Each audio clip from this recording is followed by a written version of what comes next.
Bonjour à toutes et à tous, bienvenue dans cette nouvelle Vendée en direct. Alors aujourd'hui, on va parler éducation et justement pour ça, je suis avec Florentin Chauvin. Bonjour. Bonjour. Alors vous êtes responsable des partenariats pour l'association de la Vendée aux grandes écoles. Alors pour ceux qui ne connaissent pas, expliquez-moi un petit peu ce que c'est que cette association. Très bien. Alors, de la Vendée aux grandes écoles, c'est une association qui s'apprête à souffler sa troisième bougie puisqu'elle a été fondée en 2019. Et elle a pour objectif principal, objectif premier, de favoriser l'accès des jeunes Vendéens aux grandes écoles, donc au cursus sélectif qu'on trouve un peu partout en France. Alors justement, quelles sont vos actions concrètement pour ces jeunes? Alors, pour bien comprendre ce qui a motivé, je pense, la création de notre association, il faut partir d'un constat qui est assez simple et qui est assez désolant, il faut le dire. C'est qu'aujourd'hui, les lycéens qui viennent des territoires ruraux sont sous-représentés dans les grandes écoles. Et donc, pour pallier à ces manques et pour inverser la tendance, nous intervenons régulièrement donc, dans les lycées de toute la Vendée. Aujourd'hui, on est intervenu dans à peu près la moitié des 22 lycées qui jalonnent et qui maillent le territoire vendéen, ce qui nous a permis de sensibiliser un peu plus de 1000 élèves déjà en 3 ans. Et on continue et on compte bien multiplier ces interventions pour sensibiliser, informer et faire en sorte que l'autocensure qu'on trouve chez beaucoup de ces lycéens cesse définitivement. Alors l'idée de vos actions, concrètement, c'est quoi? C'est de leur dire, voilà, vous aussi, vous pouvez accéder aux grandes écoles. Et d'ailleurs, quand on parle de grandes écoles, qu'est-ce que on pense tout de suite à l'ENA, aux écoles parisiennes. Finalement, si on devait définir un petit peu ces grandes écoles-là, il y a deux questions en une. Alors pour votre première question, effectivement, la première mission, et je crois que c'est l'enjeu majeur, c'est d'informer. L'égalité des chances, ça commence par fournir à tous les lycéens le même niveau d'information, le même degré d'information. Et donc c'est pour ça que nos interventions effectivement permettent à ces lycéens de découvrir la multitude de parcours qui existent.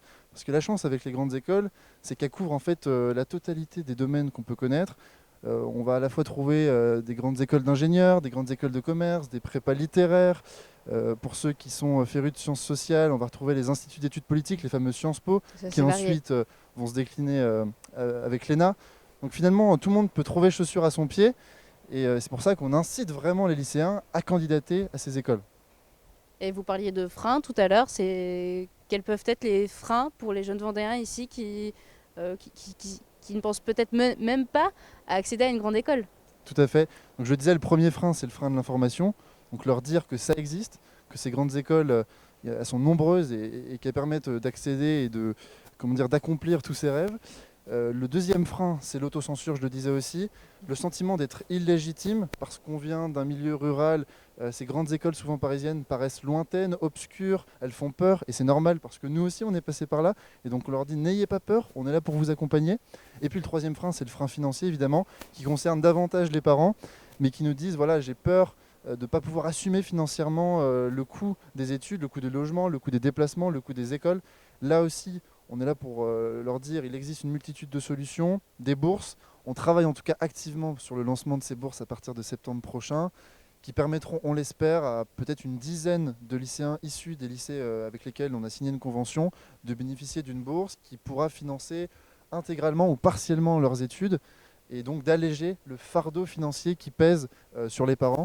Et voilà, donc ça c'est vraiment la grande nouveauté, et de ce point de vue-là, on essaie aussi de solliciter les entreprises vendéennes qui ont tout à y gagner pour qu'elles nous soutiennent financièrement, parce que l'enjeu aussi, c'est d'éviter une fuite des cerveaux, éviter que tous ces jeunes talents qu'on a en Vendée ne reviennent pas en Vendée alors qu'on en a besoin. L'idée, c'est aussi que ces entreprises qui financent, pourquoi pas, la bourse, bénéficient aussi du retour de ces jeunes Tout diplômés. à fait, exactement, c'est ça. On sait que les entreprises vendéennes cherchent à recruter, et notamment recruter des cadres, les futurs dirigeants de ces entreprises. On a la chance en Vendée d'avoir une économie qui se porte bien, et pour que ces entreprises florissantes continuent de rayonner, elles ont besoin justement de ces talents. Et en tout cas, on travaille main dans la main avec elles pour que ces lycéens, une fois diplômés, reviennent en Vendée et s'insèrent dans le tissu économique vendéen. Alors justement, cette bourse dont vous nous parliez, c'est pas le seul projet de l'association. Il y en a d'autres qui sont déjà en cours. Exactement. On va lancer d'ailleurs dans une semaine, le 31 janvier, et d'ailleurs tout le monde peut s'y inscrire, le premier cycle qu'on a appelé les conférences pro, au rythme d'une fois par mois. On va faire un grand webinaire, une grande visioconférence, à laquelle chacun est convié, lycéens, étudiants, parents. Et on va permettre en fait à ces lycéens de dialoguer avec un professionnel vendéen qui est lui-même passé par les grandes écoles. Typiquement, la semaine prochaine, on aura la chance d'être avec Paul-Henri Briot, qui est avocat à Paris, qui a fait le King's College de Londres et Paris Descartes, et qui va nous parler des métiers du droit. Et donc ça permet aux lycéens de démystifier un petit peu, de comprendre un peu mieux ce qui se cache derrière ces parcours qui parfois peuvent paraître lointains et inaccessibles, alors qu'au contraire, chacun peut s'identifier à ces personnes et suivre en quelque sorte les modèles qu'on leur propose. Alors juste le mot de la fin, assez rapidement, les enjeux vraiment de vos actions. Vous parliez même tout à l'heure avant l'émission, on fait ça pour les lycéens, mais aussi pour les écoles, puisqu'on manque de mixité sociale finalement dans ce genre d'école. Exactement. Les enjeux concrètement. L'enjeu, c'est la mixité sociale et la mixité géographique. Aujourd'hui, on a 15% des lycées en France qui fournissent un peu plus de 50% des étudiants qu'on trouve dans les grandes écoles. Et donc, on ne peut pas se résoudre à accepter tout ça. Il faut bouger les choses. Et donc, notre discours, et on ne cesse de le faire, et on va continuer, on va multiplier nos actions, c'est de dire aux lycéens, allez-y, qui ne tente rien n'a rien. C'est le vieux dicton, mais qui fonctionne à merveille. Et donc, vous avez toutes vos chances de rayonner et de réussir dans ces grandes écoles. Et au contraire, le fait d'être vendéen est une chance. Donc c'est pas limité en tout cas. Si on devait conclure vraiment le mot de la fin, ce que vous diriez là des lycéens qui aujourd'hui veulent se diriger vers des grandes écoles? Et je leur dis surtout, n'ayez pas peur, on est là aussi pour vous accompagner. Prenez contact avec de la Vendée aux grandes écoles, on a un site internet, on est proactif aussi sur les réseaux sociaux, on fournit plein de conseils pour que tous les tracas de la vie étudiante soient dissipés. Et voilà, donc je les invite à nous contacter et on fera de notre meilleur, du mieux possible pour les aider. Voilà. Merci Florentin Merci Chauvin d'avoir répondu à notre invitation.